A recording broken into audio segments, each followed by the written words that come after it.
Ooh. And we are live. Hello and welcome to episode 11 of the Four Horsemen stream. I Sure am doesn't seem like Zaku 11. Boy, as per usual. Today we will be working on our build along SD Zaku. Now, we may as well go down the line. Robbie, do you want to introduce yourself? G'day. How you going? Yeah, it's Rob Gundam Tas on Instagram. Um, so today we're going to be doing some chipping, I guess. Nice and simple. All right. And Yeah, chicken. on to the And next person. moving further down the line, we have the one and only. Hi, I am Shane, aka the Daft Robo, on Instagram and the Facebook. I'm joined by my wife over here, Courtney. Woohoo! Sitting in the Hi, lane. Courtney. Hello. The boys will be doing some chipping. I will be yet again working on my GBWC entry. So I will. I'll stay out of your way. And once again, Geo is MIA, so who knows? Anyway, it is good to be back as per usual. So with this, we are working on shipping, as said before. So I believe Robbie shall take this one away again. So switching the camera to him. Is that I should zoom up a bit, or yeah, there you go. All right. So so today we're going to be doing I guess it's called stencil chipping or chipping with highlights. What we're going to do is applying it with a paintbrush and a sponge, and basically a lighter tone or a lighter shade of your base coat. So mine's the darkish blue. So I mixed up a lighter tone, just added the same base color, just a bit of white. As far as how light it goes, I guess that's up to you. You don't want it too bright, I guess, like really, really bright. But if it is, you can tone it down later on with a wash. It will just save you that step if it's not too bright already. Now, and after that, why? Just a quick question on that. So, why are you using a lighter tone instead of, say, I don't know, a darker tone? straight away, well, it's just to replicate lighter scratches. Mm-hmm. So if you'll notice, say a tank or an old car, the lighter tone, sorry, all the chips and the rust will be present, but then around that, like around the rim of it, you'll notice that it's actually faded, which just means that the scratches only scratched the first layer of paint and hasn't gone down to bare metal. Yep. It just adds a bit of realism. So, and then on top of that, you can either use a red brown. I'm using the chipping brown because I'm running out of dark rust from Vallejo. Mm-hmm. But anything red, brown, or dark brown, really dark red, brown like that should be all right. If you want to replicate like rust, if not, like a dark gray or a gray, just for bare metal type thing, and you can add pigments to that later to make it shine.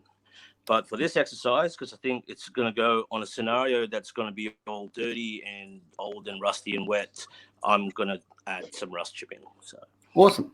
All right. So to begin with, I've already. Yep. Sorry. So just painting a palette. What sort of brush are you going to be using? I will be using. What size is this? An 01 for. Mm-hmm. What I usually do with the lighter tone is make it a tad bit bigger, so I can actually put the rust tone inside of that easier. I mean, you could do it the other way around as well. You can put the rust tone first and then outline it with your highlight color with the lighter tone. But I think that's much harder to control because you don't want like a massive gap between your base coat, the highlight, and the stencil. I'm sorry, and the rust color. You just want it like as thin as possible. So yeah, that's what we'll do. And some sponge as well. Obviously, I'm not going to use the whole block. I'm just going to break it down bit by bit. One thing before we start is because we're gonna make this into like a 1/35 scale, like I guess suit of armor. You're gonna have to use scale as well. Take that in consideration when you're doing your chipping. But like I said, I'm gonna make the lighter tones a bit bigger, but not too big, so I can put the rust tones inside like much easier. So I've already done the foot. Yep. Now, out of curiosity, are you going to put the blue chipping over the yellow pieces as well, or are you going to paint a yellow for No. So that with the chipping? yellow, I'm going to use like a lot of yellow, basically. Okay. Or whatever, like I said, whatever. If it is like a different base color, just match it with a lighter tone of that. Awesome. Cool. Too easy. So actually, yeah. Take it away. Keep going. Yeah, right. So I've already done the light blue on that on the leg. I think this is the right leg. So that's pretty cool. So we'll do the left. And it's totally up to you how you want to chip it, but to me it's easier just to break it up limb by limb. Oops, I think I just snapped the head. Oh well. Uh-oh. Actually, I'll leave the head there because that's wired. That's cool. I won't have to glue this baby back on, but that's all right. Oops. Yeah. These things happen. All right. This shit happens. Fuck it. That'll do. So, okay. So, yeah. Start off with the leg. And like I said, I'm using this 01 brush. I don't even know what brand it is, man, but yeah, it's a good one. So you want to find a tip, obviously, so you have a little bit more control, I assume? Mm-hmm. Yeah, and then an even finer tip when you're putting in the rust. Now, do you have a specific thickness you like to use? Like thinness of paint, sorry. Thickness of what, sorry? What consistency are you putting towards the paint? Well, it would be easy if you're using a wet palette. I'm not, because it's only going to be a small exercise. So just a few dabs of water just to thin it. Yep. Should be fine. Nothing too runny, because you still want to be able to control it, and it won't come out as opaque if it's a bit thin, if you know what I mean. Yep. But if you're finding that it's starting to dry up straight away, just thin it again or add some more paint. All right. So so where are you concentrating your chips as well? So what do you want to take into account when applying your chips? Okay, well, to me, it really, like, if it's a proper like mobile suit, like a 1/100 to 144, taking scale into consideration, I would concentrate on the lower limbs, because there's like hardly anything that will actually touch those shoulders unless it's in battle, of course, and whether it's been, I don't know, got crushed and started rolling down, and so the environment really, but mostly on the lower half. But with this, because it is 1 to 1/35 scale that what we're going to use, it's not like overly huge. So to me, with this one, probably all over the place. Correct. All right. So Gary has just asked a very good question. Can you use thinner instead of water for wet palettes? Now, a wet palette you would mainly only use if you're painting in like a water-based acrylic paint. So, for example, if we pull me up on stream, this here is my wet palette I will be using. So all it is a sponge under some like baking paper sort of wax paper that will let the water sort of absorb into it. Now, the reason we use, say, a wet pellet, for example, I will be using some Drukgyal Gene Stealer Purple from Games Workshop for my lighter purple. Now, if I use, say, a thinner like the Vallejo thinner, this will work fine on my wet pellet. But even still, like, essentially all a wet pellet's doing is keeping the moisture in the water-based acrylic. So I wouldn't put like a enamel or like a oil paint or a what do you call it, like a lacquer-based paint on a wet pellet. I only you'd only use these if you're painting in water-based acrylics. So, where did you get that container? I like that. I bought this from a hobby shop already, or online web hobby store. So it was a brand called Mod FX or Modifix or some shit. And it was like $20, but it came with like the sponge and the paper. I got mine at Michael's. Here in the States, you can use a 40% off coupon. You can get one for I think about $12. Really big, nice one. So you just grab some water out of my cup here and then just mix that into the paint. And the good thing about a wet pellet is you can leave the paint on here for days, close this up, put it in the fridge, and it will stay wet for a very long time. So yes, indeed. These are hot if you paint a lot in acrylic. So I've been painting a lot of miniatures lately, just as something different to do. And a wet palette is an invaluable tool for something like this. So I've just mixed up a bit of paint here, and it enables. I'm going to be using probably a 0/2 brush because it's a somewhat smallish point from SMS. Not the greatest brushes, but good for throwaway sort of things like this. So back to everyone.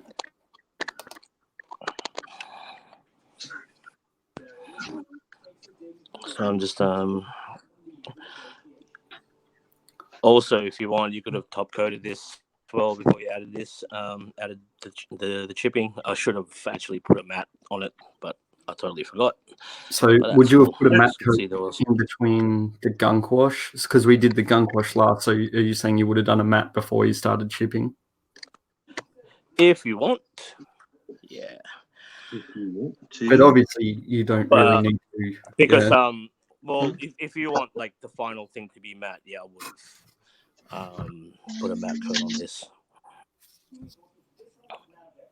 But you can do that afterwards as well. If we've got enough time after we do all of this, I want to do some post shades as well. Of course. Just to add some more, shading. So what would you add your post shading with, just out of curiosity?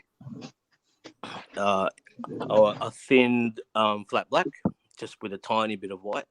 Just a drop of whites to make that, not completely black. With an airbrush, thin flat black with a dab of white. That's what I would use. Yep. Low air pressure. I've got like a 0.2 needle now. Some old Chinese like airbrush thing that I'm using, so I might use that with it. So with this chipping, so obviously we want to concentrate more on the edges and corners of parts where it might brush against something, obviously. Yep. So if we're working towards... Yep. Sorry, I'm just trying to... so what about if there's like decals in the way? Do we just paint scratches or over the top of them as well? Yep. Paint over them as well. For instance, this one, like this little warning sign here. So that being in the center, would you do more dot techniques or maybe like lines for scratches, or? Because it's in there, I reckon, on a swinging kind of motion, I'll do some scratches instead. So it would have, probably hit something when it was walking, so it would be more of a scratch. So yeah, adding tiny bits of scratches as well. It's a good effect. And how I'm doing that is really it's just light fucking thin lines.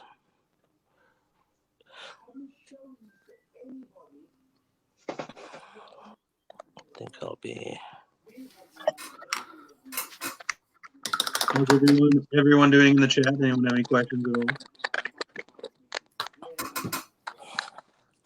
So my paint here is a bit thin, so I put a bit too much water, so I'm just going to add some more paint on my wet palette just to thicken it up a bit.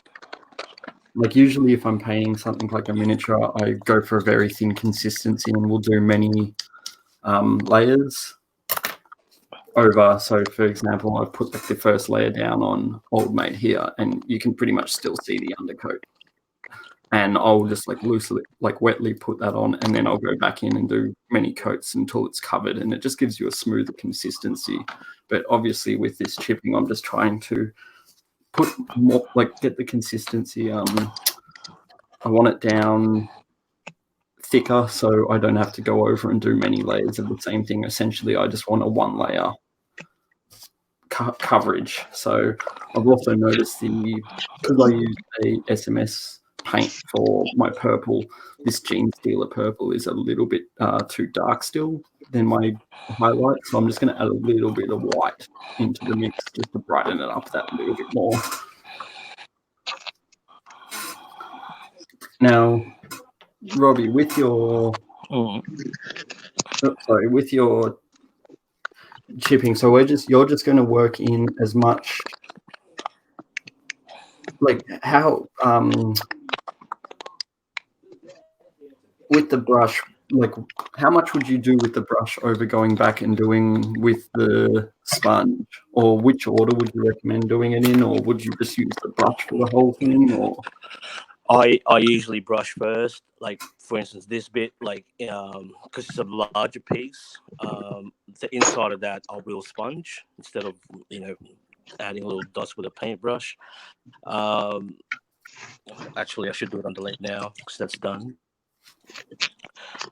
So yeah, I would apply it with a brush first, and then just little spots like maybe on the knees I will do with a sponge, the back of the leg here, the curved bits, especially the ones that are sticking out, I'd sponge. So yeah, let's do that now actually. I usually do. So what sort of sponge are you using? I'm just using the you can use like an old scour. I'm using this found in the hardware, this little sponge brush thingy. But like I said, you're not going to use the whole lot. So what I'll do, depending on how big your piece that you're working with, is chop it up into little bits. For this size, about something like that should do. That size. It's good as well if you kind of don't cut it with the scissors. Just yank it. Just break off little tiny bits too, so it's not all uniform. And that should give you different effects on your. So it's essentially the same as this. This is a bit of packaging I got from I don't know, I can't remember. It was in a box of like a phone or something electronic. It's just a spongy. I think I'm pretty sure it's the same stuff. So same deal. I just tear a bit off that, and we'll just grab a small little section and just rip it to make it uneven. And here's one I prepared earlier. I tend to use these, which are your locking tweezers. I love those guys. So I've just got a bit of the sponge obviously locked in the end here. And then obviously I can come over to my wet palette and just, now with the sponge as well, once we've put on, you want to wipe off a fair bit of it, don't you? Yep. So I do. So it's essentially like a dry brush. You don't want it to be that thick, man. So dab someone a bit of paper towel. So I've got my paper towel back here as well for this purpose. And then we just want to use this essentially to touch the corners where it's the same sort of principle as brushing, except it covers and does it a lot more. Yeah. You cover a larger area at once. Now, is there a benefit to, like, what would be the benefit of doing one way or the other? Variety, really. Not exclusively one per se on a model, like mix it up. That's why it's good to have to do both. And like I said, there's different ways of applying it. You can use medical gauze or any material that's a bit porous that you can spray your chipping color on, and that gives out different effects as well. You can use salt. That's another way, but that's more, I guess, trickier. But this, I find that this is pretty much like the easiest way to do it, or quickest way as well. Especially if you're doing like massive like suits, like a PG or a master grade. Yeah, you don't want to be sitting there like painting every. There like hand, and you can, and I have done it. It's just a pain in the ass. And then you're doing stencil chipping, so you got to do it twice. Nah, you go nuts, man. So I don't want to go like too crazy on this, but at the same time, like, so this is where scale, I guess you've been talking, comes in. Like, as this is sort of 1/35th in my mind, I don't want to go too crazy, but I still want it to show and sort of give off the technique, I guess. So just keep working. And when should get up, George? When should you stop chipping? Like, when's a good when? I know a lot of people. It's you sort of keep when going. That's the I guess that's the question. Hey, like it's really hard to know when to stop. I found that when I first started doing this, that's the like, oh, you know how this technique, that technique seems hard. It's nah, man, it's stopping, like knowing when to stop. To me, it's again when I do weathering, it's I'm thinking of an environment. So if that environment is still, I guess, getting used, it's, you know what I mean, it's not out in a desert or something like that, then I kind of use that as a way to know when to stop. If that, does that make, I don't know if it makes sense. Like so the suit won't be, you know, like wrecked if it's still walking around, you know, a town that's inhabited. Yep. I don't know. So another good point. Yeah. I believe I was talking to a Giant Mega, and one thing he told me, it was usually if you think, man, when should I stop on this? It's usually about time to stop. As soon as I you was think, going to get to that point as well. bit. What's that? I was going to get to that. I was going to say that, like, as well. When you think it's fucking time to stop, stop. Because it is easier to add on than to take off. Yes, for sure. But it's so much fun, dude. And that's what's like, oh, you know, overboard, blah blah. But yeah, to me, that's cool. And the environment as well. So if this dude is sitting in an abandoned warehouse in a junkyard out in the bush, I would go fucking nuts on it. Yep. You know what I mean? But if it's still getting used, or it's just been recently dumped somewhere in a corner, not so much. Yeah. Or if it is in battle, or it was I don't know, getting used as some kind of utility machine that is bumping everything, you know, that as well. I'm gonna consider that on how much I'm gonna chip this. So, but yeah, it's the stopping bit. Yeah, for sure. So essentially, don't worry, I'm losing trains of thought here. So I'm sort of like thinking, I've like done a fair bit already. I'm like, oh, you know what? Like where I'm going, I probably shouldn't have this much chips with the diorama, but at the same time, it is kind of fun. So I see how you see it. Mean it is like hard to stop, even though I know I shouldn't be doing too much on this because it is. I've got ideas of the diorama, so it sort of makes me like think I shouldn't do so much, but at the same time, it is yes entertaining. Good call.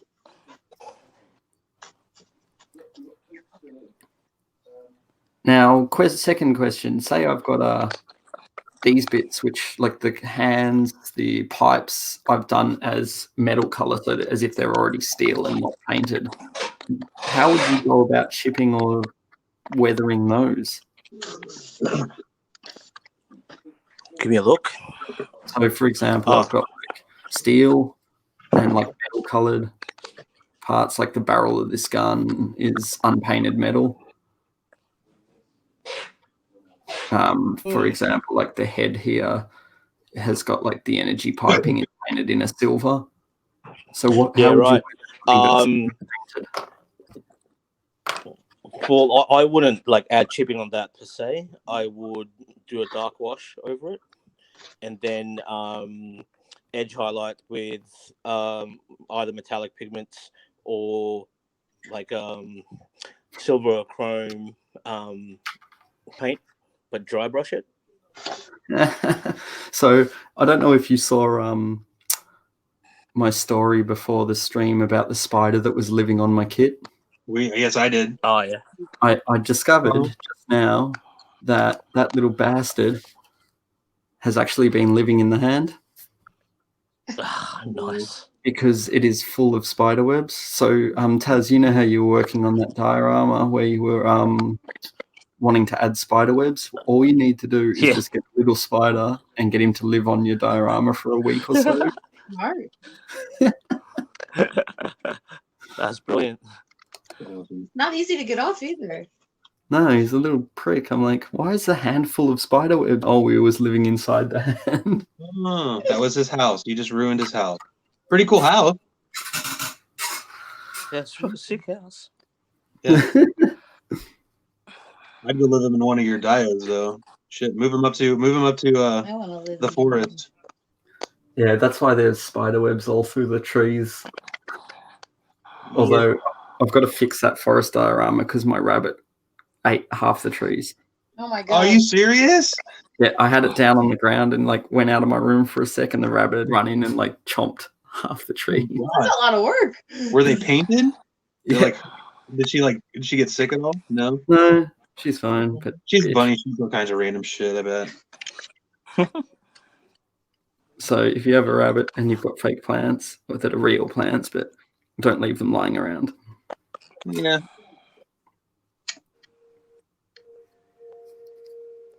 So, I mean, this is rather tedious work, but it is kind of relaxing. That's why I want to really, get it done, get it out of the way, because it is the tedious part of the weathering process. I mean, we could have used, what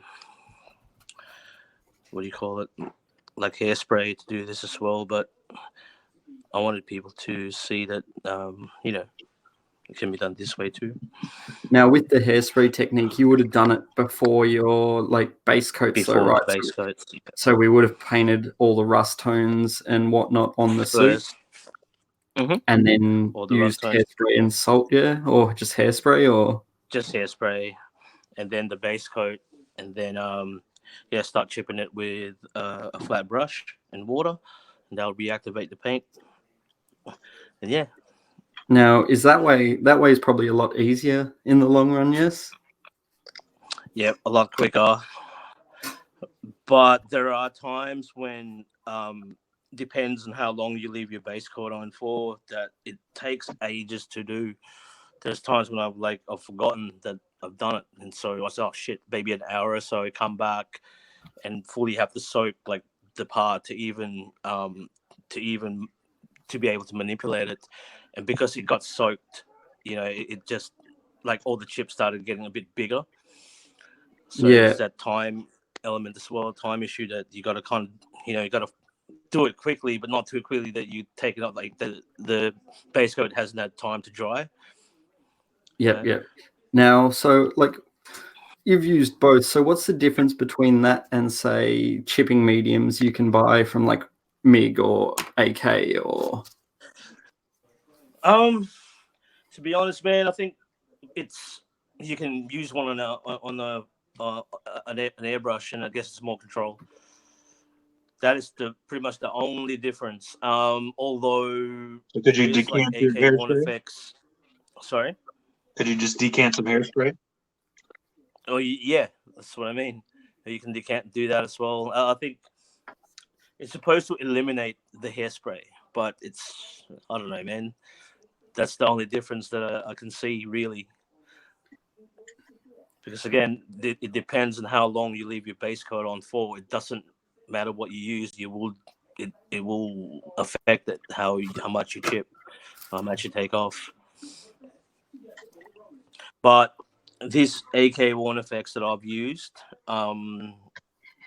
does kind of fade the paint first, and if you just want to leave it like that, fine, leave it like that. Yeah. But yeah, really, not that much difference, man. To be honest. So you're pretty much better off just, well, cheaper would be to buy hairspray because you can get a lot more for a lot less. I got a lot more. I guess the only thing as well probably is this is formulated to actually go on model kits, and it's fine. You don't have to test it because there are some hairspray out there that can affect your base coat. Okay. Or your paint as well. So it's always advisable to like try it out first on a spare styrene sheet. Gary asks. Because it might start to warp. Gary in the chat asks, is hairspray for added texture, and they also say, can you use glue and a sponge for chipping effects too? I think the hairspray is just it basically what it does is it forms a barrier in between the two paint layers, and then you're able to chip away that top layer without going too far into the second layer. I don't think it adds any texture. Usually for texture, I like to use. I'm a big fan of the Tamiya putty. This basic type putty. I would use this and a combination of, say, this putty, and you can thin this down with extra thin cement from Tamiya as well, and it makes a really nice gooey putty that will melt into the plastic and give you a sweet, like, metal sort of texture. I have also before just used straight of the Tamiya cement, this one, the white labeled version, because it's really thick, and if you use this and say a brush and stipple the fuck out of the plastic, this will give you a really nice texture as well. There's heaps of different products, but like usually this Tamiya putty I love for texture. Now, if you watch, there's a guy on YouTube called Night Shift. He does like a lot of tanks and weathering. He has a video tutorial on how to mix this shit with extra thin cement to make a hammered metal finish, and it looks awesome. Definitely recommend checking out that guy's YouTube. And he's entertaining, and he has a good accent as well. So definitely worth a watch. Yeah, I've used the cement a few times. You can hit it, you let it sit on the surface of plastic, and then I come out with a toothbrush. I wanted to get like a hairy effect, like almost like a fur. So I did that with thin cement just on top of plastic, and then I took a toothbrush, but instead of rubbing it, I stippled it up and down, just straight up and down. For sure, yep. I was able to pull the plastic up in a way that was like almost like little hairs. It's pretty cool. That's what I use. Most of the Marquee, if you've seen my Marquee builds, as texture, that's what I use. Just thin cement over bare plastic, stipple with a hard brush. But in doing that as well, you gotta sand it lightly, because you want to take the peaks out. So, yeah, that's really, really good, really basic too. But for rust texture, Vallejo does have like a rust texture liquid that you can use. I tend to just use like putty. Yep. So I found I used for textures, I mixed pigments in as well. So I used a lot of pigments and like layered them on rather heavily, and then using it that way, like once you put a bit of enamel thinner to lock it in place or get some pigment fixer, you can get some really cool textures with that you can then paint over anyway with just straight up like pigments. So that is another option.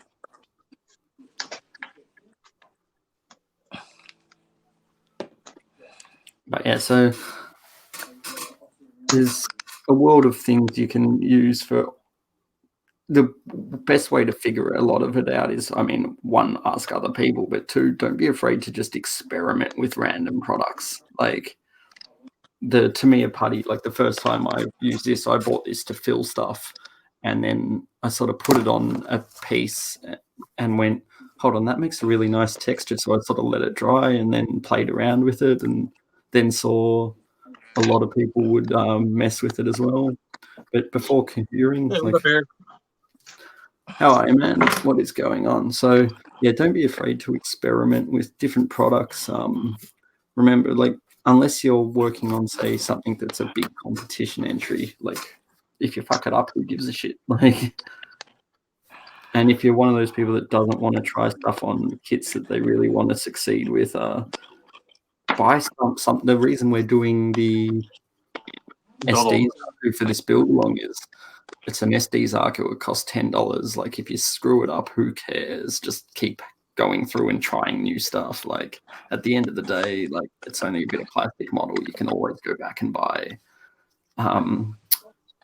like another one of these and try again. Who cares? Like, I know a lot of people practice on spoons, but I'd rather spend the $10 on something like this and paint this up quickly and do experimentation on something that's cheap and easy. But I mean, that's just me. If the spoons work for you, all the power to you. Just keep doing it. It's good for, I guess, testing colors, but as I like to say, paint models, not spoons. Spoons are great. Unless you're painting a model of a spoon. I think I'm going to have to make a t-shirt that just says paint models, not spoons. Unless it's a model of a spoon. Unless it's a model of a spoon in the back.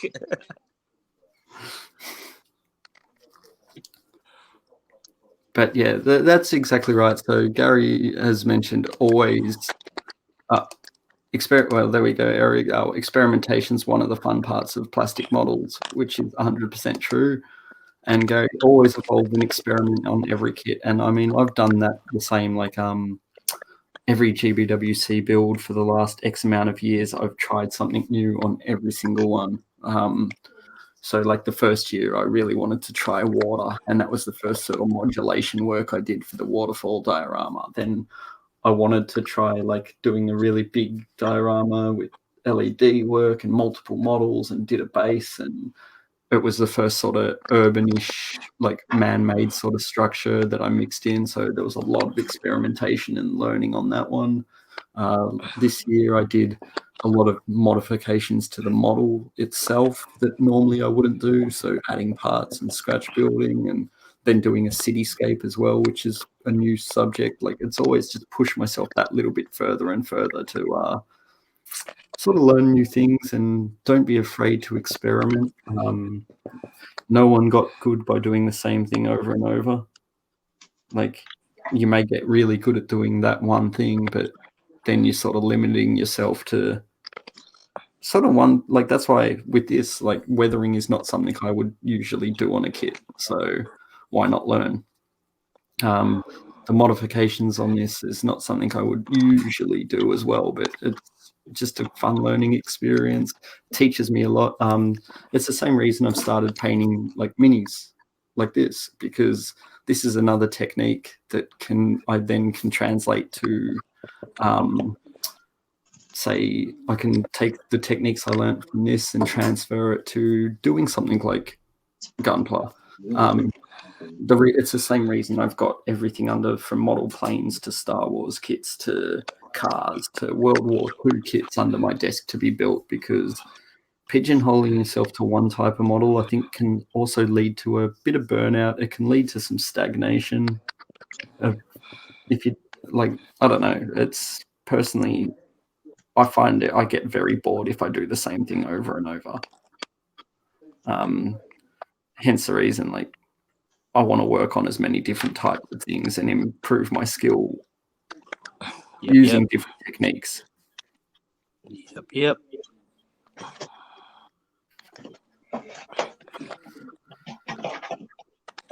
And how is your build progressing along there, Shane? I'm doing a little masking right now. I just here's my camera. Here's the blue color. Well, that looks nice. So that'll be the blue. This part's gonna be white, so I'm masking the blue off. Yep. And then I'll be doing some more masking of these little leg bits. Yeah, man. So just working on that. Earlier I took and primed about 60 little metal beads. This has Mr. Metal primer on them right now. Oh, crazy. So I'll let that sit for probably overnight, and then I'll hit it with regular primer. I've got this on it. This stuff is awesome. Now, out of curiosity, just because I'm having a look at, do you paint it while it's on that stand? Do you put that in? These are just a water. What do you say? What is that stand, and where did you get it? That looks awesome. This is you can make this. My buddy made this on his laser cutter. It's just black acrylic. Where's my camera? We sized it to fit skewers. So the top hole is X amount wide, and the bottom hole will not let the skewer go all the way through. Oh, that's crazy. So this is the small one. I have two of these, and then I have this Mama Jamma. That is so good. So I had to make these like a couple of years ago. He's my buddy that lives in Thailand. So if he has the plans, I can send them to you, and you can just cut it out. That's awesome. I like that a lot. Then I just took two skewers and a piece of wire. I tried it with a dowel rod. I had a square dowel rod.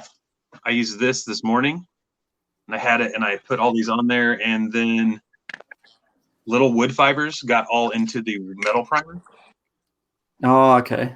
So then when I hit it with my 1500, you could see they were just all dusty. So I took them all off the dowel rod, soaked them in alcohol for a couple hours, and then I just took them out and re-primed them.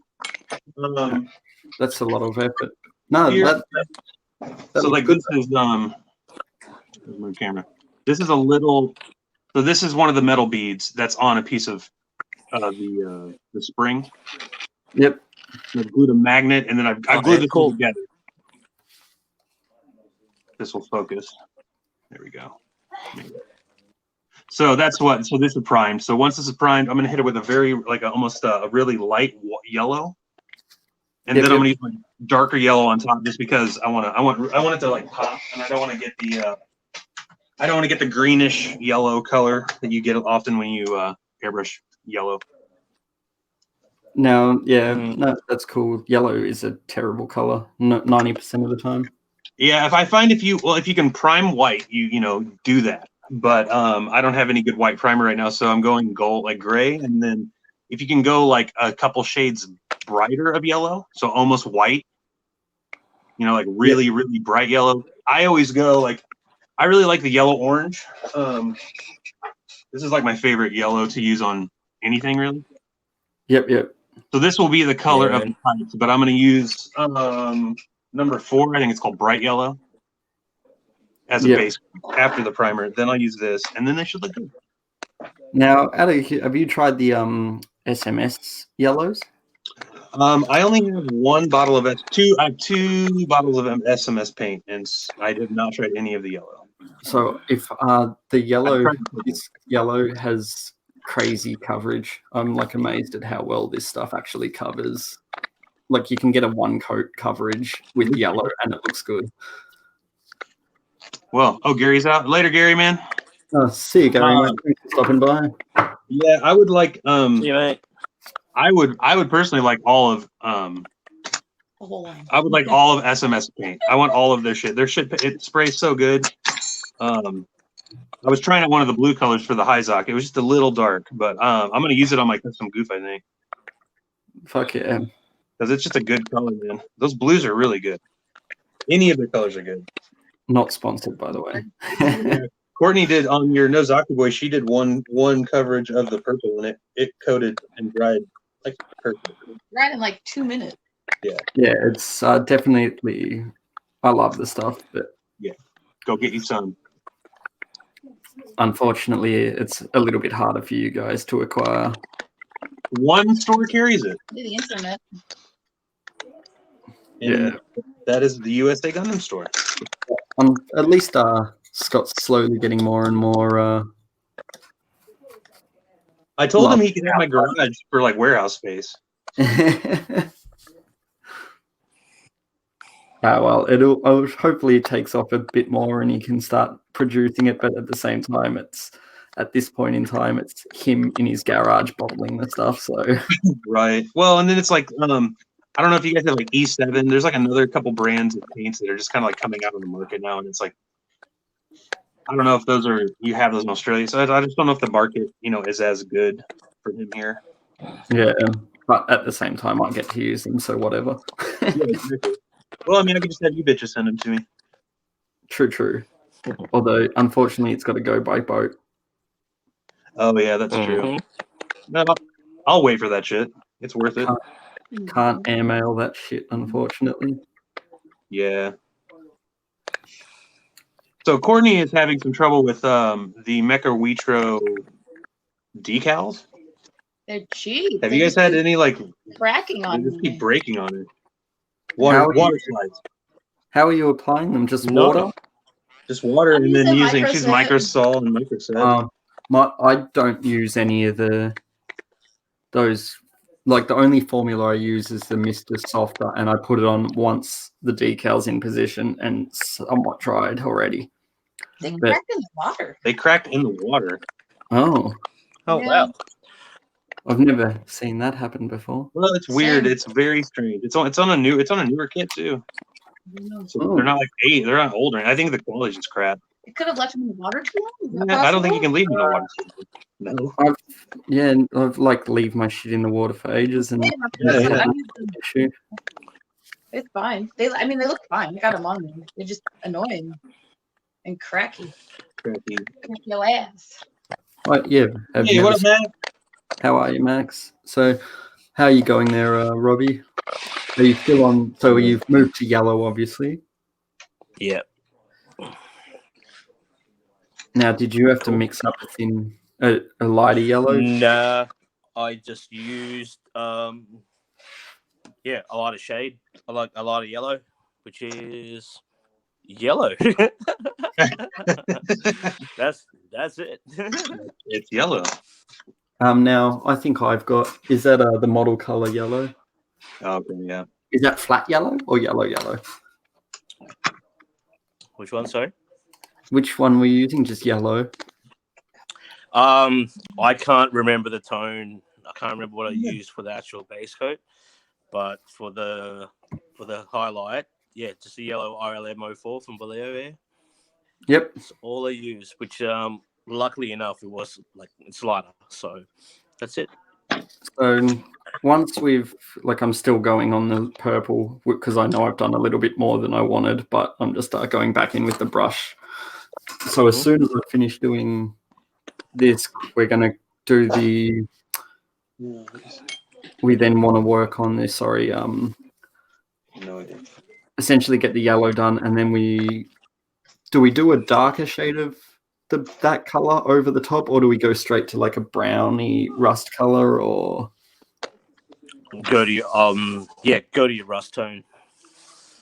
Now if say I did like this lighter color of the base color and wanted to go to like more strips that are like chipping that are not through the paint the whole way, that aren't rusty, maybe say I'm not doing rust, would you go to a metal, or would you have two shades, or what about if I just was to the primer, not to the metal, like a dark gray, and then once you apply, if you think it's not shimmery enough, because it will, you're not gonna put fucking glitter in it. You ain't putting glitter, Emily says. No. Yes, glitter. Don't encourage it, Courtney. Glitter everywhere. Glitter Not again. everywhere. No. Yeah. Yeah, just no. Fuck yeah. Say goodbye to your bond. Did you ever sorry. find that So I one- like a grey, like a dark grey. And if it isn't like shimmery enough for you, you will put like a metallic pigment or some pencil or graphite pigment or a graphite pencil over it, and it will look like metal, but not Yeah. rusty, but just old. You know what I mean? If that makes sense. Yeah, for sure. So obviously, like, yeah, Just- going. Yeah. Finish what you're saying. No, I was gonna say a lot of people tend to use like the bright aluminiums, the bright chromes, but they don't like tone it down. To me, it's a bit weird. Like everything is kind of dirty and chipped. That bare metal, even though it's not rusty yet, would still be kind of grimy and dirty. So it's not going to be overly shiny. And No, the that's why only I don't shiny tend. the only shiny metal you ever see is in a piston or in something that just chrome. constantly moves. Yeah. Yeah, nothing's So gonna with be armor pieces like that, even though it's not rusted, but it has got wear and tear. Yeah. You'd think that it would be, it wouldn't be fucking shiny as fuck. It would be, steel. It'll still have a shimmer, but not like, chrome. Not mirrored. Not mirrored, yeah.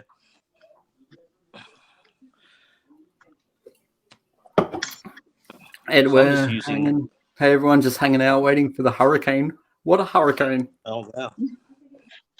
There's a hurricane in Florida or something. Something's coming. Something's They coming. made it shit. as bad as it was supposed to be, though. I think. Well, stay safe, buddy. Yeah. If shit goes guys. south, I will not forgive you if you stop watching a stream. Well, I saw Jesus was at a build meet, so it can't be that crazy. Crazy. I don't know. Hurricane, we Great. don't get them down our way, so except Don't like get up, hurricanes up down here. up north, yes. Down south of Australia, no, not really. It might get a little bit moist, depending if matches around or not. Moist. But anyway, so I'm just pretty much wrapping up. I just got done with my Woody I built during stream just now. Oh, awesome, Eric, man. I'm glad you had fun with a Woody during stream. That's a little bit weird. That's Courtney wants his kids. That's a long time to get rid of a Woody. I want a Buzz Light. Well, I really Courtney want just wants Buzz Light. I would take the Woody one though. But I like Buzz Light. I had a Buzz Light. Before. Oh, we're talking about that sort of Woody. Yeah. Sorry. Oh, that sort of Woody. Ew. Stay with this Woody. Wrong Woody. No, I do want the Buzz Lightyear as well because Woody's fuck Woody. Yeah, fuck Woody. The quality's good, but yeah, the kits look good, but yeah, fuck Woody. That's what you usually do with Woodies, then. Yeah. Ew. Hey-o.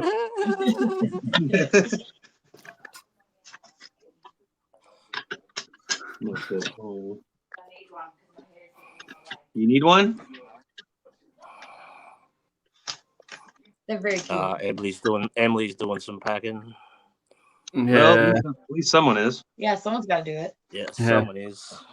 One person around the house. One person.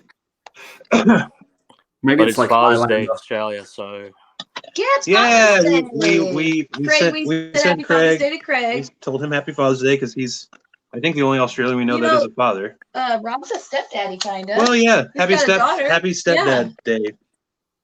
Rob, yep, I got coffee. you got coffee? Yeah, Did I got a did she caramel fuss latte something? for Father's Did you Day. fuss? Did you get us something? Just coffee. Hey? You got a coffee? Coffee's better than nothing. Yep. Shit. Better than a kick in the dick. Yes. Yep. Unless you're into Most that things shit. are better than a kick in the dick. Exactly. So be grateful. Old mate's going to be building Buzz Lightstick for tomorrow's stream. Buzz Lightstick. I like Buzz Lightstick. Yeah, why don't they just name him that? He needs we just need a character named Buzz Lightstick.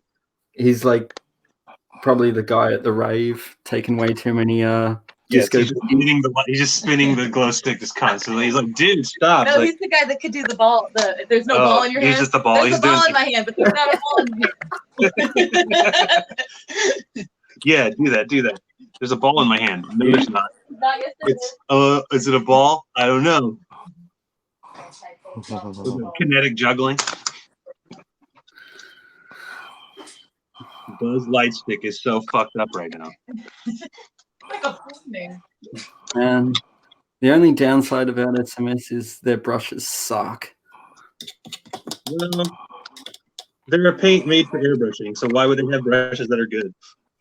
Yeah, I know. It's just the brushes are so shit. Hence the reason I use them for stuff I don't really care about.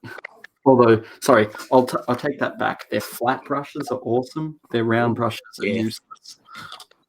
Say that one more time. I said their flat brushes are great. So like all these ones. Ooh, let's pull up Taz for a second. SMS flat brushes are good. Yeah, but their other brushes. So how much have you done on that yellow? I saw you just showing it. So are you still on the lighter yellow, or are you starting on the brown? No, I'm starting on the brown already. So do you want to show people so they can have a quick glance at what the chipping is looking like there? Okay, so just explain how you're going about the brown.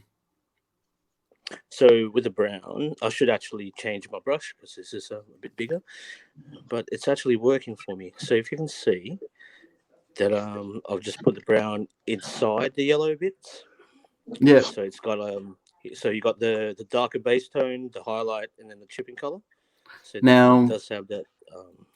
Do you have a sort of do you put the brown at the top of the chip, at the bottom of the chip? Yep. Inside. Inside so the whole way around? Inside. Yep. So all of them. All right. Yep. Yeah. So inside of that. So say the middle chip there, is that like the one in the scratch in the center of the foot? Is that got lighter yellow the whole way around it, or? Yep. Okay. So that light yellow there, I put the brown thinned to a point really, the brush. I just dragged it along. Hey, Jesus. I mean, it doesn't matter if it's right, like with scratches like this, it don't have to be precise. It has to be right in the middle. You can get away with like having a line in the bottom or in the top. It just adds some 3D. But these bits, that's why I mean, like, it's easier to make your lighter shade, your highlight, a bit bigger, so the chipping color you put on, you won't have much difficulty putting it on. Sorry. Is that so? I'll do the same with the blue. Yep. And So now with the blue, are you going to use the same chipping color? The same chipping color. Don't really have to change it. And that's just simulating the rust anyway. So.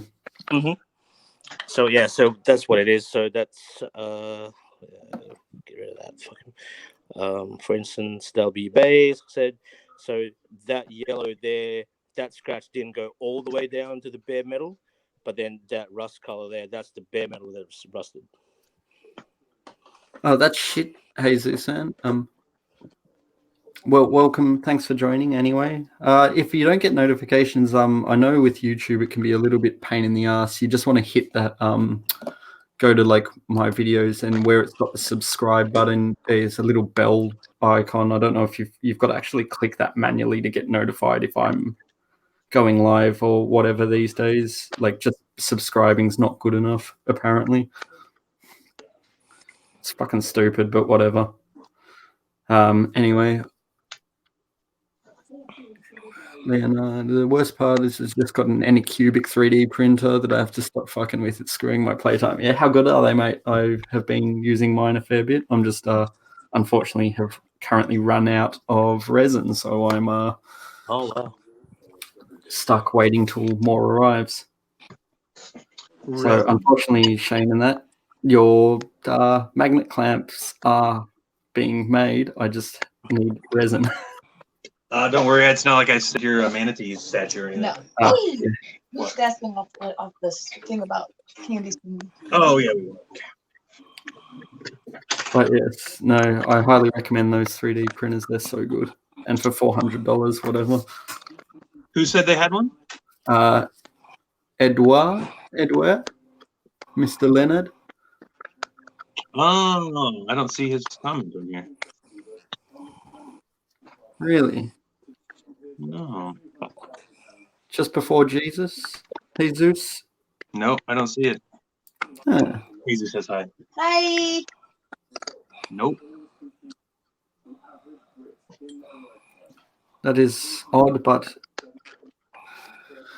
is what it is. Mm-hmm. Oops, not that one. That one.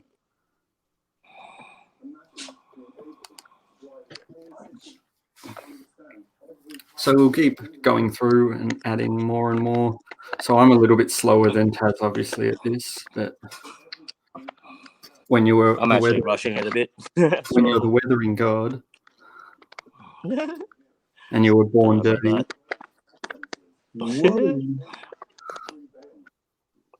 Another thing I like to do after this is just grab a small flat brush and just what do you call it? Splash. Is that it? Yeah, splash some paint just to make little dots. You have me blocked. Why are you With the me chipping blocked? color all over the place. Do you want to explain? So how do you do that? Sorry. Oh, I'll just grab a flat brush and a small one because this is a small piece. Yep. But I usually do that last. Yeah, it's a flat brush and just just splash some paint. What sort of color or whatever, some chipping color all over the place. What sort of colors were you you'll have using for little that, dots. for example? This flat brush, for instance. Yeah, but so what sort of color are you splashing? Are you using your chipping? Yeah, the rust tone. Yeah, the rust tone or the highlight color. It doesn't matter, but it just adds like tiny little dots on your piece, and it kind of adds a bit of texture, I guess, or the illusion of texture, I guess. Okay. Yeah. But that's I'll add a few more.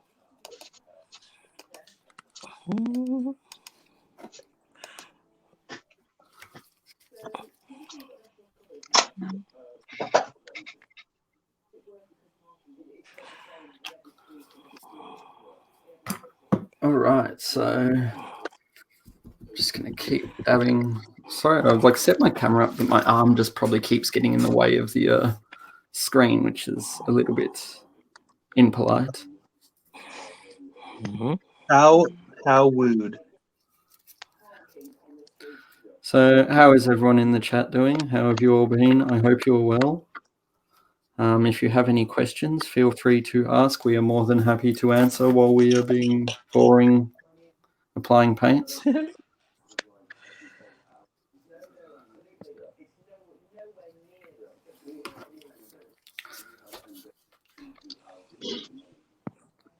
No one? Okay, anyway. So, hang on now. Jesus is saying that Edward has me blocked. understandable. I would have me blocked too, so it's cool. Where is Geo, Jesus? Well, last we heard he went to go pick up his wife who had a little too much to drink, but that was 2 hours ago. So, who knows? Hey, Jose, what's up? Why are we G'day, so mate. tipsy? Jose wants to know. Ooh. We were talking. So, I sent Jose a hat in the mail. I sent him a Daft Robo hat, and I was trying to make a surprise. Stupid me. I sent him a hat. I didn't say, "Hey, by the way, I sent you something." So I said, "Hey." So for some reason, he just must have known I sent him something because he was like, "By the way, I moved," and I was like, "Oh fuck, I just sent you something in the mail like 3 days ago." So he was in the process. I think his brother lived in the same apartment complex or something. So the package was delivered. Someone stole the package, and it had a Daft Robo hat in it, and it had like 3 little cactuses Courtney made. And who knows where it is, but someone has a Daft Robo hat somewhere. Courtney mentioned Courtney in the thought today. She's like, "What happened to that Daft Robo hat?" Oh well, at least if someone's wearing it around, you can be like, if you ever see someone in public wearing it, What's funny is I looked on eBay for a couple of days after it was gone. Just think someone would like think it's something and like put it up on eBay or some shit. Wow, that's. But then again, if someone delivered a Daft Robo hat to my house, I'd be pretty stoked. Yep. Oh wait, that happened. It did happen.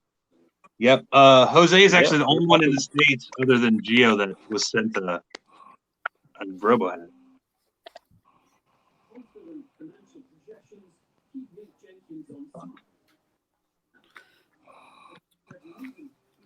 So, no, well, shit happens, I guess. So yeah, so it's the tedious part. It is fun though. Like, I can see if you were sitting by yourself listening to music or just hanging out getting drunk, this would be a very relaxing experience. I mean, I think it's the same reason I thoroughly enjoy masking. Oh yeah, I'm enjoying masking right now. Oh, like that's freaking Eric. Every time I get into a masking spree, I sort of just sit down and zone out and In the light, it'll brighten. There it is. Yeah. And it's something you can like generally chuck on. There's Woody, and you guys are in the And background. we're in the background. Thanks, Eric. Hey, Eric, are you doing GBWC this year, man? I met Eric in New York this past year at GBWC. That's pretty cool. And I met Jose as well there. And maybe one day I'll get to get over there so I can meet you guys in person. Well, You bought me a gift. who bought you a gift? Oh, Jose did. Yeah. A little cactus.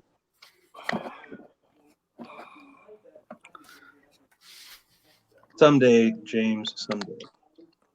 But either way, like, I'll just have to like move over and. You never crave sweets from the States? Do you remember eating anything here you really wanted? Yeah. Eating anything? Yeah. Is there anything that we have like we have that you guys don't have, like candies or sodas or something? So much Dr. Pepper. I wish that was readily available here. You don't have Dr. Pepper? Well, root beer. You can you get don't have like root beer? No. Wait. Mm-hmm. Wait. Hold on. You don't have root beer? You don't have root beer? No. We do, but it's not like readily. Oh my god, I'm having a heart You attack. can't have like a root beer float anytime you want it? Like there's sarsaparilla, but I think that's. What the fuck is that? No. Sarsaparilla is You root can't beer, just but go it's probably to better. your supermarket and get root beer. So So you need Dr. Pepper and root beer. Okay. You know, they make Dr. Pepper like chapstick here. Yeah, they make Dr. Pepper like they had when I was a kid, they had A&W root beer bubble gum and they had Dr. Pepper bubble gum, and it was like it was a square or like a you know, I don't know about that big, and inside had like Dr. Pepper like goo. Oh yeah, I remember. And then the root beer one had goo in it. It was awesome. They have Dr. Pepper Jelly Bellies that are really good too. They have Dr. Pepper Jelly Bellies here. But no, so you would put this gum in your mouth and you bite into it and it was just like goo. It was so good. So like when I was a kid, they used to sell like 1.25 liter bottles of Dr. Pepper here, but then they stopped selling it because apparently it wasn't super popular or some shit. Now probably high fructose corn syrup and shit. I bet you guys don't allow that. Now you can only buy it at like specialty stores, and they usually only have like like cans of it, so it's super expensive. I used to go. My family lived where Dr. Pepper was originated, so I've like been to the Dr. Pepper museum.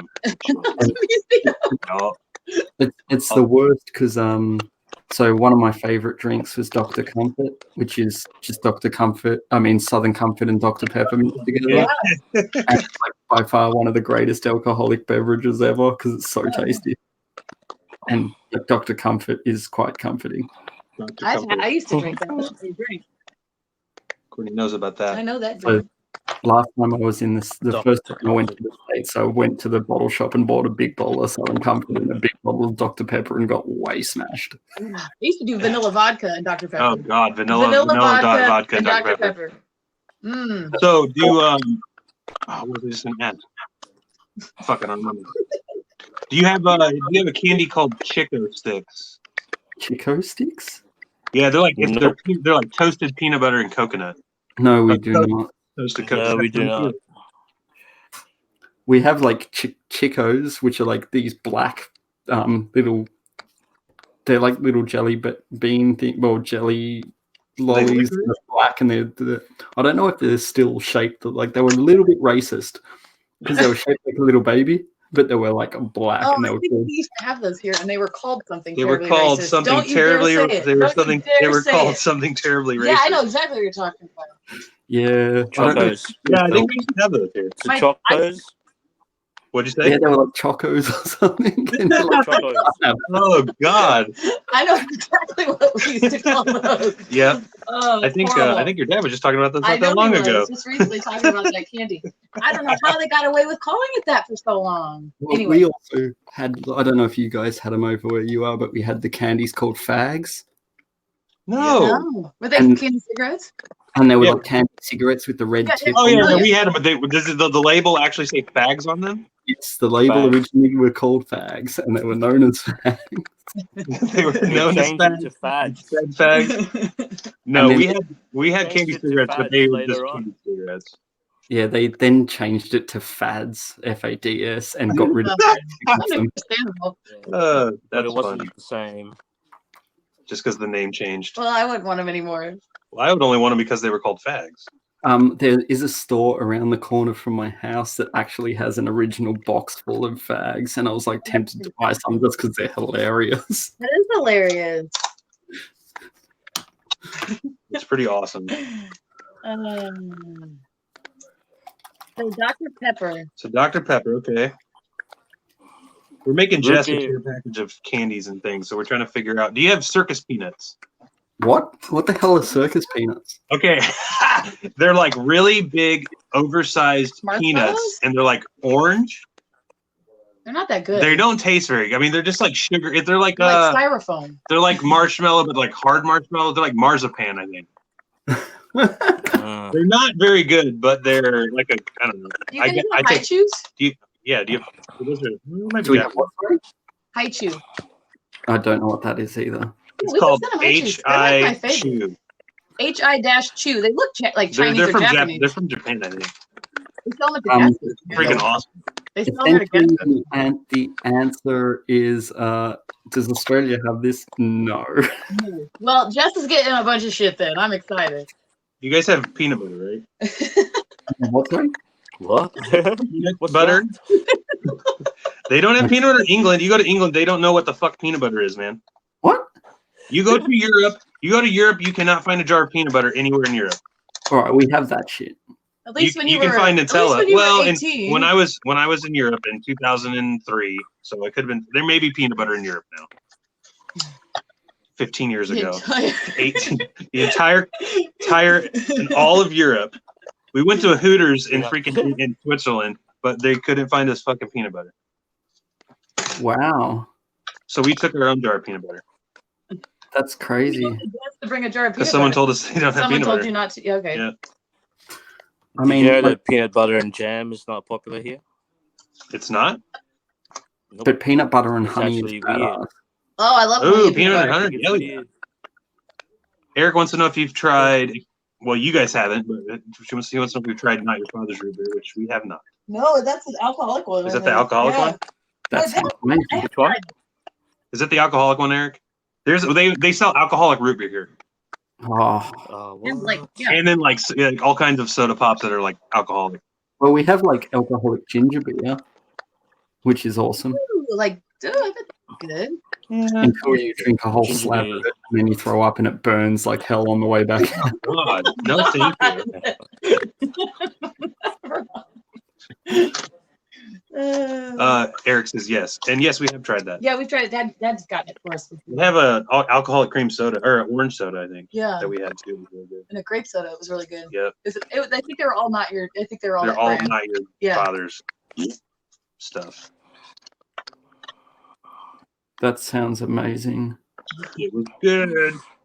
It's very sugary though. Yeah, I mean, if you get sick on that shit, it's gonna suck. Makes your teeth hurt.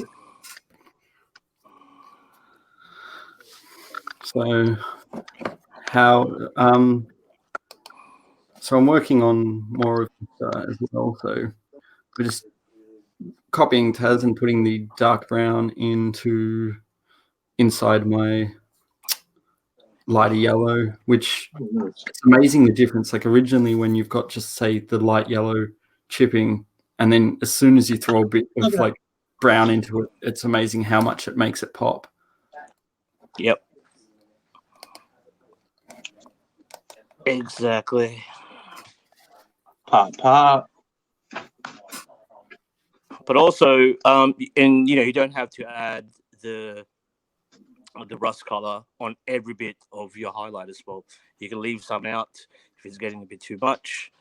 It just means that those bits that you left out didn't scratch the second layer of paint to go to the metal. That's all it represents. So I am leaving a few yellows and a few blues in certain spots. Yep. So obviously, like the highlight is a shallow scratch, and then the brown is a deep scratch. The brown is the deeper scratch, and it's gone through the metal and it's rusted out.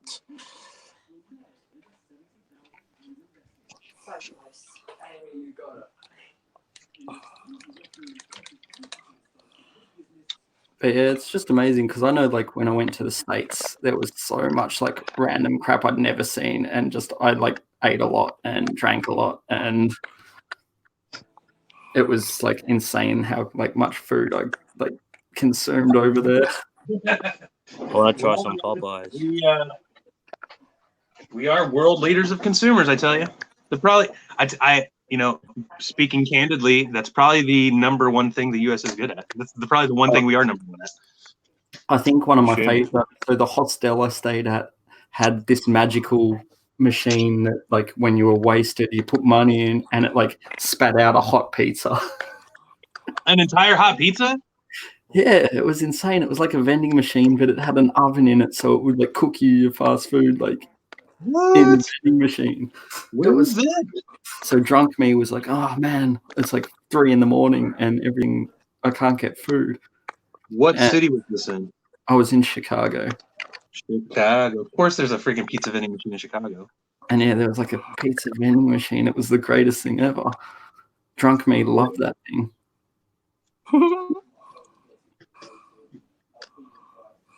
How much was it? It was like $4 or something. $4.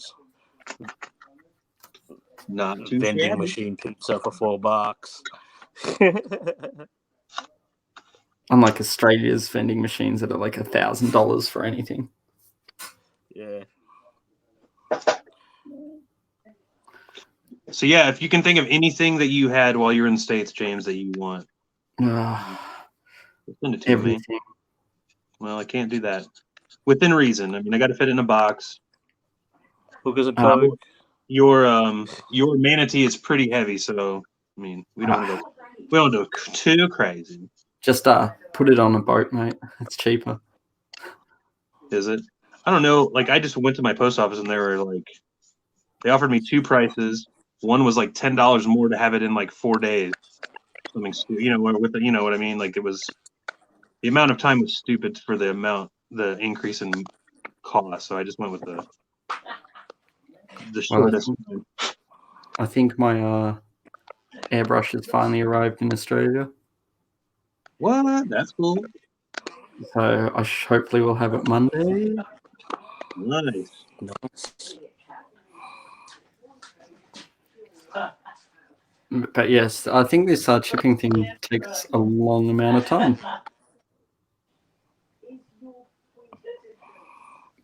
But yes, hopefully,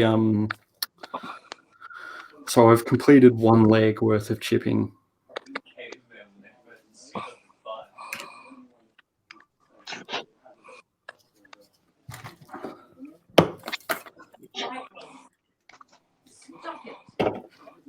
So essentially, Robbie, once we've done all this chipping, how many more steps of weathering would you usually apply? That's a good question, James. That is why I asked it. Okay. Hang on a second. Let me do this. Put it down, and I'll see. Because with this, with the chipping, right, you can add like rust washers to bring it out more. And then I could actually do some another like type of highlight where I add like lighter rust tones throughout this chips, like where the sorry, where give me a. So for instance, I can add some orange tones where the highlights would be as well. Yep. And streak it down just to signify like a different rust tone, because not all rust isn't just one color. It's like, you know what I mean, like different layers of like oranges and reds and red browns. But for this, I think probably a rust wash will do afterwards. Yep. So a rust wash will it will just bring out all of this, all the chipping color that we've done. It'll just bring it out more. But now, what would you use to do the rust wash? Oh, okay. There are a few things we can use, but for this one, I will use oils. I'll go back to the oils, and we'll just do it that way. Yep. All right. Because now, it's not a we do have like every 2 weeks, so it'll give time to actually cure. Now, are we going to? Now we should do that today. Yes. Sorry, what was that again? We should show the that rust wash today. Yes. Today. Or do you want to do? Is that next week? Or next 2 weeks? Next week. Next 2 weeks. Just because I'm thinking like the rust wash is going to cover the whole kit, so that's going to be a 5-minute show and tell, isn't it? Oh yeah, true. Mm-hmm. So then that's going to kill a whole week. Whereas the rust wash, is that going to be the same way as we did, say, for example, the gunk wash, or is it more controlled? This will be more controlled. So what we'll do is we'll add it on where your chips are in these crevices to bring out all the chips and all the browns. It'll bring that out even more. Well, hey, guys. But yeah, you're right. It will pretty much take 5 minutes to do, clean it, and then that's it for the day. So we can either use. So do you want to give that a quick run over today, or do you want to do it next week, and we'll then also start on the, say, diorama next episode as well? Well, we can do next week actually. Because I was going to do it today, but I don't think we'll have enough time. We'll do a post shade next week, and then add some of that rust washes and shit like that. Sounds good. That should be a full episode. I hate to cut you off. I have to run. Mm-hmm. So I'm gonna split. I may be back in a little bit. I'm not sure how much longer you guys got, but I gotta go right now. I may be back. All right. We've probably got half an hour left. Okay, anyway. I might get back in if I'm free. All right, mate. But thanks everyone for coming by. Thanks for joining. Hey, man. Mm-hmm. Can you find Mary Jane peanut candy in Australia? No, we cannot. No, we cannot. So, I will keep an eye out if Shane rejoins. But for now, we will just be going over, just still working on more and more chipping.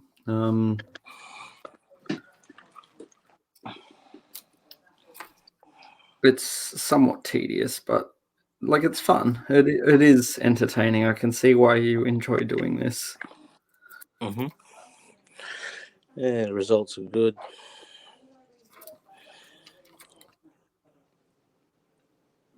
But yeah, so as always, I'm not trying to go too overboard, but I probably have. Like I've definitely done more than I intended on this, to be honest. Yeah. Like I said, it is kind of hard to stop, but it will make sense, right? Once we put it on the dio. I reckon if you think it's overdone, if you put it on the dio, it should all tie in, and because I've got a feeling this diorama is going to be all dirty and grimy and fucking whatever. All of that will tie in. Methinks. Yeah, originally, like I've got a few ideas I'll run through in the chat with what the plan is, but it probably wasn't supposed to be really rusty in what I was doing, but I've got a new idea that we can work with. But then again, like I haven't really fully thought that through, so we'll come up with something cool. I've got a few ideas to change it to. Actually, yeah, nice. What we'll do. But yeah, not all good. Because I am working on the assumption that this is a 1/35th scale suit.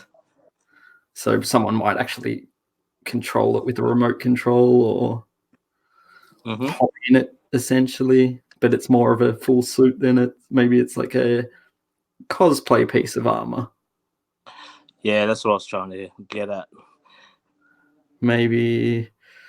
So essentially, we're 1/35th. So if we grab a figure that is 1/35th, like say for example this person here, so she might actually hop inside this suit. Now we can have fun with the dioramas for playing around with it. Like the good thing is working with saying this is say 1/35th scale, we can actually come up with all sorts of different ideas and plans and whatnot to sort of get the image across. Like that's the good thing about like an SD like thing is it doesn't really have a scale, so let's create a story and use the diorama to create a story that then gives this a sense of scale. So the best way to do that is put stuff that people recognize from the real world that sort of gives it its perspective on what we're working on. So maybe I've been building this in my back shed to wear to a convention. Maybe I'm building this in my back shed to be a remote controlled robot that kills my enemies. And if I was building, say, this in my back shed, it would be a smaller scale because I'm not going to build a 10-meter high robot in real life, am I? I would build something maybe my height or a little bit bigger, or I'm thinking of like a battle suit, like what's that movie with Hugh Jackman? Like a battle droid type thing. What he's movie? Picked it up from a junkyard and he's redoing it or some shit. That's my story. Yeah, exactly. So we can we can do a lot of different ideas to give the same sense of scale. So I've got a few ideas, and we can, for example, so like we'll roughly build the same sort of diorama as each other, but I've got a few little tips and tricks how you can convey your setting even better. So when we get to that, it'll be fun, and we'll be printing out little things and adding cool little details just to make this like a really cool sort of showpiece that you've learnt a lot from and tried new things, and at the end hopefully everyone will have something cool to put on their shelf. Yeah. So the diorama, obviously, it's only going to be small as well. So we'll be working on probably something about, I don't know, what, 10, not even, maybe 15 by 15. Mm-hmm. So not crazy big, but enough that we can actually tell a decent story with. I've got ideas, but I mean, obviously you don't have to do the same thing or similar, but it'll be just explaining sort of, we'll go over basing. It's called Real Steel, the boxing robot movie. That's the one. There you go. Real So yeah, just you'll be able to learn some new techniques, pick up whatever you want. And so we'll be going over basing and going over materials for that, and then how to build on nature, how to build on urban or man-made structures, how to paint that all. Might throw some trees and some water in there. Who knows? We'll have fun with it and just try to show as many different diorama techniques to come up with something cool and different.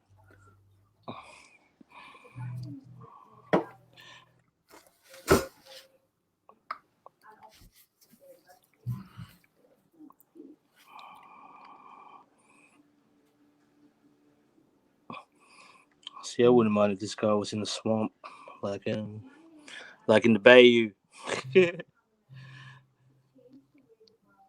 Yeah, for sure. And that's the thing. Like a swamp workshop. We can do all that. It's all comes down to what you do and how you build it. So we might show like a swamp workshop world that would maybe be a building up on wooden stilts. Yep. So it'd be a liquid water base, and then you would build up supports, and then you would build up your floor and building off that. And then for the base, so you're going to paint it muddy and plant life coming out, maybe some like creatures in the swamp, and then you can pour resin over the top of that and make a cool swamp sort of, and then the building's on top of a water effect. That sounds actually really cool to do. Yeah, that's what I'm gonna do, dude. I just thought of it like a swamp kind of workshop. Have some moss and shit coming out. Yeah, baby alligators, crocodiles. That does like sound. I don't know. Does it sound good? Yeah. Fuck it, we'll do that. Yeah, swamp workshop it is. It's a swamp workshop, man. So now maybe that's bringing more sense to the extra weathering. Yep. Because, yeah, no, you give me ideas like that and we can run with it. And all the other weathering that will happen, that will occur on the suit, we'll do later once the dio is built, so you can kind of like tie it all in together. For sure. So instead of doing like algae now, I'd rather wait till it's done a dio so we can actually place where the suit is going to be and where the algae would be, or the moss if it is going to have moss on the actual suit. Ooh, oh fuck! I keep having ideas. Fuck, stop. Yeah. So this is the fun part about dioramas, because you'll start on an idea and you're like, I don't want to do it in a workshop, but then hold on, I want to do it in a swamp. Oh yeah. So okay, we'll build a building up on stilts. Okay, yeah, cool. But we've got to work out where the model's gonna be, like in relation to what we're doing. Oh, really? Maybe it's being pulled out of the swamp then. Maybe there's a crane that's pulling the suit out of the ground from the workshop, and so you can just start running with ideas. But then it's like, why would there be an LED in the suit? But so we've got to have the light wired up and on, so we can show you how to properly program like that. But at the same time, it's like, this is where dioramas are fun, because have these ideas, run with them. They can change as you start building. Like, don't commit to any specifics, sort of get a rough idea, but feel free to chop and change and come up with new ideas as you build. Like, I love thinking about like a story to what I'm working on. And that's the fun part about dioramas. You can come up with 1,000,001 ideas, and then once you sort of settle on something, build from there, come up with like crazy, weird, different techniques and plans. So if you guys have ideas of things once we start that you would love to see added in, we can go over how to build them. And a lot of it's problem solving. Like, a lot of the time I'm like, oh, I want to build this, and it may look like I know what I'm doing 90% of the time, but a lot of the time I'll just sort of wing it. And I want to build this. How do I build this? Okay, let's try this and see if it works. Yeah, a lot of the time I don't know what I'm doing, believe it or not. And it sort of happens as it comes. And like, start following people that don't build model kits per se, but like just straight up diorama builders. And I get a lot of inspiration from people like that will they just scratch build dioramas from nothing. And that is by far the most fun I have, is just seeing what other people do, taking ideas from that. I will try not to be 3D printing anything, so that way, because that sort of limits. We'll try to show you all like not, what do you call it, hand skills. Like, I don't want, like, I could sit there and just design on the computer and 3D print like the items in, say, the workshop, but where's the fun in that? Like, that defeats the purpose of build along and learn. So we'll be scratch building as much as possible and just doing more practical skills, because anyone can click print on a printer, walk away and paint it. That being said, though, like, if you can find, say, 1/35th tools at your local hobby shop in a model kit, fucking, that saves time from scratch building. So technically you could just buy stuff like that.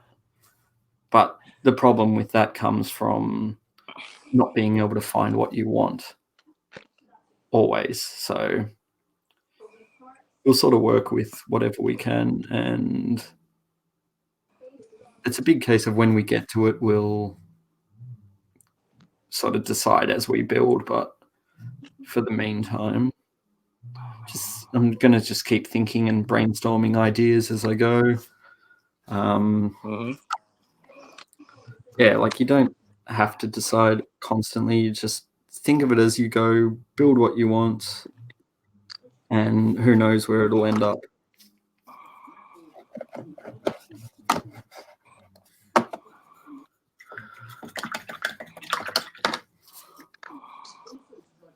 So this is why this is tedious. So how far along are you? Done, man? Hey? How far along are you coming with your... I'm nearly done. I've got the head to do and the chest, and this is done, man. Crazy.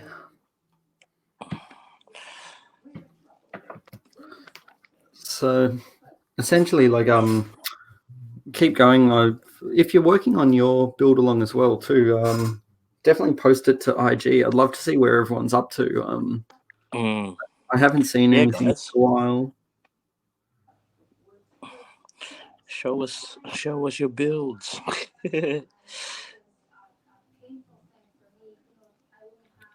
So I will pay attention to the build along hashtag, or T4HM build along hashtag. Yeah, I would love to see where everyone's up to on their builds. And I mean, if you're falling behind, it doesn't matter. Just keep going at it. There's heaps of time in the world to get these done. Considering we're fortnight, like, it's not super important to like rush. You just build at your own pace. But yeah, if you're working on it, we would definitely love to see how you're going.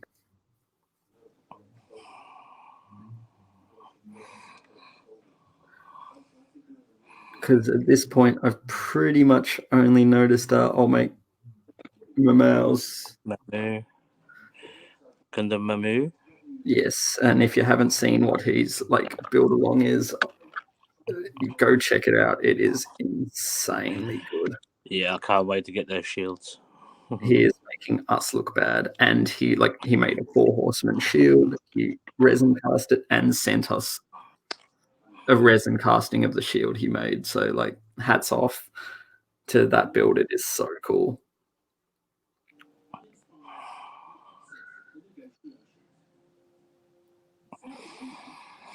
Right, so I'm actually being pretty bad. You can tell like the bits I first started weathering to the bits like I got through later, where I did a lot less.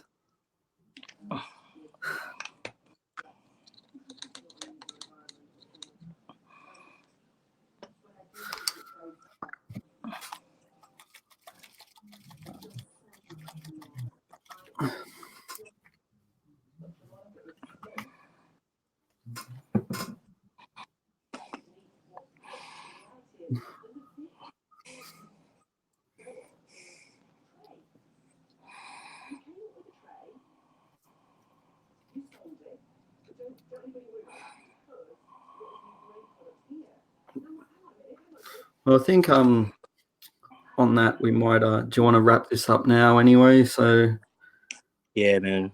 like we may as well, like, for everyone that's watching, keep working on so we're just going to finish off the last little bits of chipping, obviously off camera. We've all got stuff to do today. It's 2 PM here, so I have to run as well.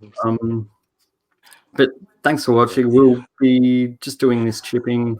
We'll be back in 2 weeks, depending. We should be back the next 2 weeks, depending. Has to move house, so we'll see how that goes. But yeah, depending how that goes, we should be back in 2 weeks. We'll keep you all posted on that anyway. Thanks for watching, everyone. It has been a pleasure. So next 2 weeks we will be doing what, Robbie? Do you want to run through what the plan is for the next stream? Sorry, again. Yeah. So between now and then, I would finish this off, and then we're gonna do some post shading. Depending on how dark your gunk wash is, right? And we'll, yeah, as you can see, mine can probably do a bit more. So we'll do some post shades. And then after that, we'll probably go with another wash of rust to bring out all these rust chipping color out, to bring it to life. And that should be it for then. Now, for the post shading, what will we be using? So for post shades, your airbrush, thinned out, flat black with a tiny bit of white. I mean, you don't have to. I just like to add that tiny bit of white to make it, make it like a really darky kind of gray. And yeah, So airbrush. that's like a super thin paint. Super thin. Oh, yeah, that's where we're gonna test it first. I usually test it on the bottom of the feet, because you don't want it to be so runny that it's not even gonna cover your piece, but you don't want it to opaque that it's going to be like a base coat. You want it somewhere in between, and yeah, so it'll be like what, 70-30 probably. Yep. There is no with that. I mean, I don't have a precise measurement. You know how people will test it on the side of a say a clear cup. Yep. And they look for that consistency of milk. I look for opacity in that sense. So if I can just see the cup, then that's good. But yeah, I'll touch up on that in 2 weeks and show you guys how I do it. Yep. And then for the rust wash, the rust color people we'll want use. I'm going to use this light rust oil paint by Abtilong. Now If not, you've got. you can mix your own as well.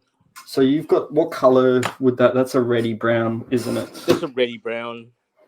So I do not believe I've got earth. I don't think I have a rust color though. So I've got earth and dark mud in the oil brushes, but I do not have red. You have like a red, yellow, and brown. I've got a coagulated blood color. Oh man, that's awesome. Coagulated blood. How dark is that? Oh man, that's pretty cool. So I haven't used any of these yet. But for example, I've got a world of track wash and light rust wash and these enamel rust washers. Enamel washers, man. Yeah, you can use that as well, dude. Actually, use that. If I can use these instead, and so these have the advantage. Obviously, they dry a lot quicker. Yeah. Yeah, and it's already pre-mixed. And it's pre-mixed, but you have more control. Too, yeah. But you have more control with, say, something like this, where you can mix the color you want and play with it for longer. Yeah. Yep. So we may as well show. And I think because you are going to use it as a wash, I don't think it's going to take that long to dry because you are going to thin it with white spirits, with oil paints anyway. So I don't think it'll take that long to dry. Those will dry pretty quickly. If you're going to use enamels, they will dry pretty quickly compared to an oil paint. This is a good way to show both techniques anyway. So I'll probably use these to do my rust washes next time. And then you can use the oils, and then we get to show multiple ways of doing something. Yeah, awesome. So we will do that. Thanks everyone for watching. Do you want to say anything? Yeah, as James said before, I will be moving, so I know like posts on Instagram will be kind of sporadic, but yeah. So that's all, man. That's about it. Wish me luck on the move. Pretty much. But yeah, depending on how that goes, we either be back in 2 weeks, maybe later, depending. But yeah, keep an eye out. We'll post. We'll be posting to Instagram and to let everyone know once we get closer to the date. Anyway, thanks everyone for watching. As always, I've been No Zaku Boy. We are the 2 of the 4 horsemen of the mech apocalypse. Thanks for watching, and we will catch you guys soon. Laters. Laters. Laters.